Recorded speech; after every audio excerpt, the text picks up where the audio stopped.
Jadi mereka jadi bahan percobaan gitu, ini enak nggak? Oh ini enak ya, ini enak gitu. Alhamdulillah anak-anak itu suka gitu. Bahkan kalau di sekolah kadang-kadang gurunya pada ikut beli.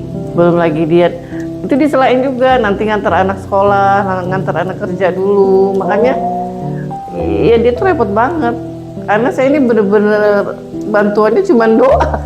Prinsip kita kembali lagi bahwa rezeki itu dari Allah bukan dari Sempol. Sempol ini cuma ikhtiar aja. Ya kalau dapetnya segitu ya berarti Allah cuma ngasih rezeki segitu.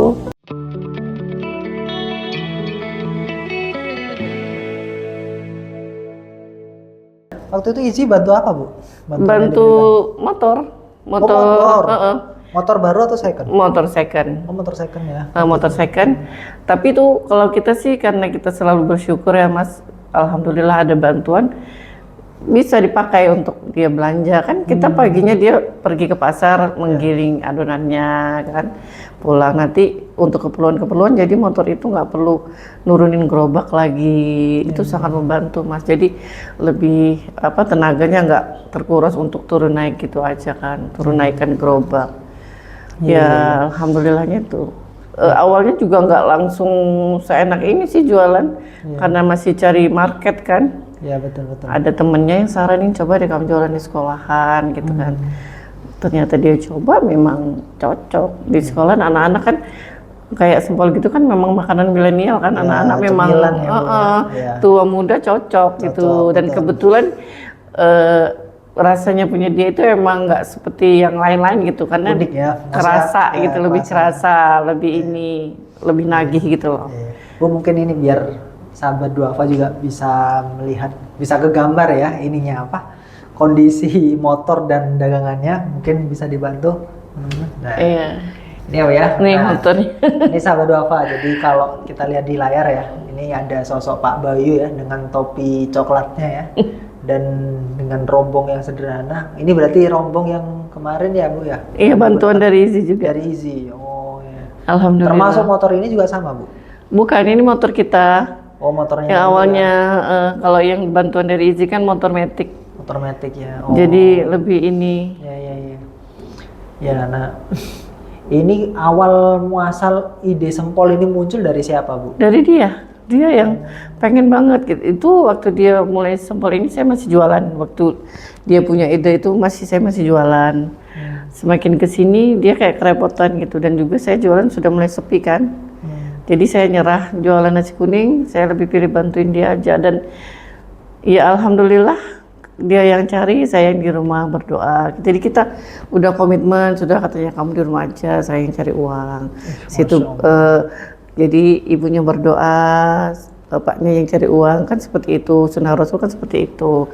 Tugasnya perempuan itu cuman berdoa, suami yang mencari, kan seperti itu. Kalau saya dengar dari ceritanya ibu ini, sosok Pak Bayu ini kayak sosok laki-laki sejati ya. Benar. Orang yang betul-betul kayak cewek jangan ikut campur ya. Iya, urusan rezeki saya gitu. Iya, benar. Ya. Tapi ini Bu, awal jualan itu kan namanya orang jualan ya, pasti tantangannya ada ya. Iya. Apa tantangan pertama kali merintis Sempol itu? Itu tadi marketnya susah, dan trial ininya, adonannya itu kan kita sampai dirasa yang ini kan trial terus Mas. Awal kita jualan itu Sempolnya itu kalau udah adem keras gitu kan, dia coba lagi resep sampai akhirnya dia ketemu yang cocok deh. Jadi kebetulan kan anak saya kan cewek 2 di rumah, yang di pondok juga udah berhenti mondok, lebih milih kerja. Jadi mereka jadi bahan percobaan gitu, ini enak nggak? Oh ini enak ya, ini enak gitu. Alhamdulillah anak-anak itu suka gitu. Bahkan kalau di sekolah kadang-kadang gurunya pada ikut beli. Berarti yang bagian tester anak-anak ini? Iya, anak-anak. Ini bagus ini. Dia coba yang begini, nggak usah ya, ini nggak enak gitu. Jadi anak-anak, karena kan anak-anak ini kan tahu selera teman-temannya kan. Kebetulan anak saya kan SMP, ini nggak enak ini ya, nggak usah yang begini aja gitu. Yang kemarin aja, ya alhamdulillah ini cukup ya. Awal usaha Pak Bayu dalam mencari market itu seperti apa Bu? Keliling kah? Atau keliling, dia awal-awal di kampung-kampung kan. Itu penghasilan masih pertama juga dia nongkrong di dekatnya Ramayana. Tapi kok kayak nggak masuk. Dia juga jualnya awal-awal itu siang-siang kan. Tapi begitu ke anak sekolah udah paling lambat itu jam 10 udah harus pergi karena kan anak-anak jam istirahatnya dikejar. Jadi kalau kayak di SD itu jam-jam pulang sekolah dan SMP ini yang ramai kan jam pulang sekolah. Jam-jam 3 itu kan. Jadi untungnya nggak bersamaan gitu loh, nanti jam anak sekolah pulang selesai dia langsung lari lagi ke SMP, dia gercep memang. Itu Pak Bayu tuh bikinnya dari jam berapa Bu? Bikin sempol itu? Kalau dia bisa bangun jam 3 subuh itu udah pergi menggiling. Jadi fresh ini bahannya setiap hari kita menggiling, nggak pernah stok. Berarti jam 3 pagi bangun, terus ke pasar. gilingnya tuh ke pasar. Pasar Pandansari, belanja, menggiling, sampai rumah bikin lagi. Bikin lagi. Itu sampai jam berapa Bu baru siap? Kalau dia cepet itu, kalau dianya jam 3 subuh udah ke pasar itu kadang jam 9 udah pergi. Jam 9? Oh berarti lama Ibu ya? 4, 5. Sempol susah banget soalnya. Makanya di Balikpapan itu penjual sempol nggak terlalu banyak karena kalau bikin seperti ini agak susah. Saya pun sampai detik ini belum bisa bikin.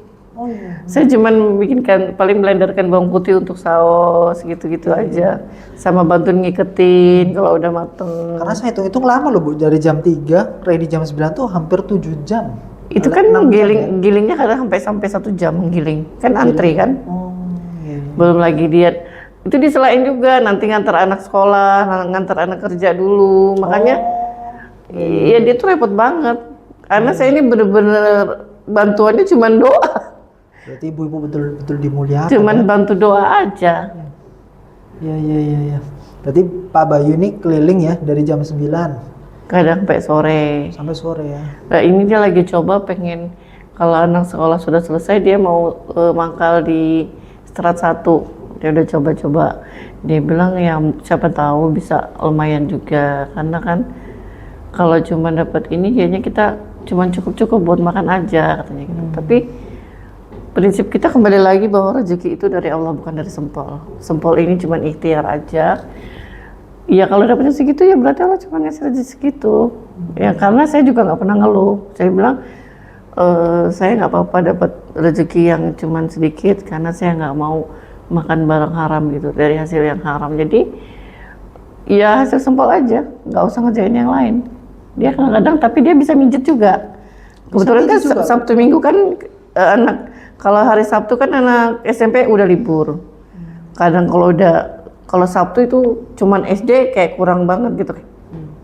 Kayak kurang jadi lebih milih libur aja Sabtu Minggu. Banyak yang panggil mijet juga. Jadi dia itu emang multi talent dan gak mau diem. Hari Minggu dia mijet lagi. Kadang itu sampai 3 orang, 4 orang pasien dia pijat. Kadang itu juga pulang jualan gini kalau sudah ada yang manggil dia pulang cepet, nanti jam 5 dia udah pulang, habis maghrib dia udah pergi mijit tuh kadang-kadang pulang sampai jam 11 malam, jam 12 malam. Kalau sampai 3 orang itu sampai setengah 3 subuh baru pulang. Itu nggak tidur langsung pergi giling lagi. Iya Bu. Iya karena kan ngongkosin anak yang SMP ini kan lumayan. Kebetulan cuma 1 aja sudah yang diongkosin kan, tapi ya itu tadi. Ketika Ibu lihat Pak Bayu kayak gitu ya, apa yang Ibu rasakan gitu? Dia hadiah terindah dari Allah buat saya. Masya Allah. Karena dari masa lalu saya kan sebelum ketemu dia saya tulang punggung. Punya suami ya cuma sekedar punya suami aja. Semua saya jalani sendiri dari untuk makan, untuk sekolah anak, semua saya gitu. Dan begitu Allah gantikan dengan dia, saya benar-benar merasa saya jadi benar-benar jadi istri ya. Jadi kita benar-benar punya rumah tangga itu yang semestinya suami cari uang, istri di rumah. Jadi kalau suami jualan, saya di rumah saya masak, saya siapin cemilannya, minumnya. Kalau dia pulang jadi dia ngerasa kalau udah pulang kan udah penat kan tinggal nyantai-nyantai, udah ada kopinya. Jadi hidup kita seperti itu karena kita selalu bersyukur dengan rezeki dari Allah itu. Alhamdulillah cukup. Mungkin kalau secara matematika nggak cukup. Sewa rumah udah berapa, air listrik udah berapa, belum lagi kebutuhan anak sekolah. Tapi kalau kita bersyukur kan insya Allah cukup terus. Alhamdulillah cukup. Dan kebetulan saya kadang-kadang dari kantor itu ada orderan-orderan. Saya bantu dari situ aja. Anak saya juga kerja, gajinya separuh dikasihkan saya. Jadi ya rezeki dari Allah itu kadang-kadang dari jalan yang nggak terduga-duga gitu. Saya pesan ini ya, pas lagi susah-susah. Saya pesan ini ya, alhamdulillah. Bu pernah nggak sih Bu ngelihat Pak Abah itu, mohon maaf ya Bu ya, kayak kasihan gitu, kampanye sebenarnya. Pernah Bu ngerasa kayak gitu? Dan pernah nggak sempat kayak menawarkan, saya bantu kerja kah gitu? Iya, saya jualan lagi ya. Sering ya Bu ya? Saya jualan lagi ya, nggak usah. Bikin capek. Saya bahkan cuma dikasih 20.000, alhamdulillah. Dikasih 50.000, alhamdulillah. Nggak pernah mengeluh, nggak pernah ibaratnya tuh, kok saya dikasih segini aja sih? Iya bener, di depannya ini kebakar. Jadi itu tuh udah loncat, saya anaknya tuh udah menggetar, ya Allah ini kenapa usah. Anak saya udah nangis lihat itu. Tapi nangis sambil sempat videoin. Saat kita berada di posisi terendah, saat kita terpuruk itu menurut saya malah posisi terindah dalam hidup saya, karena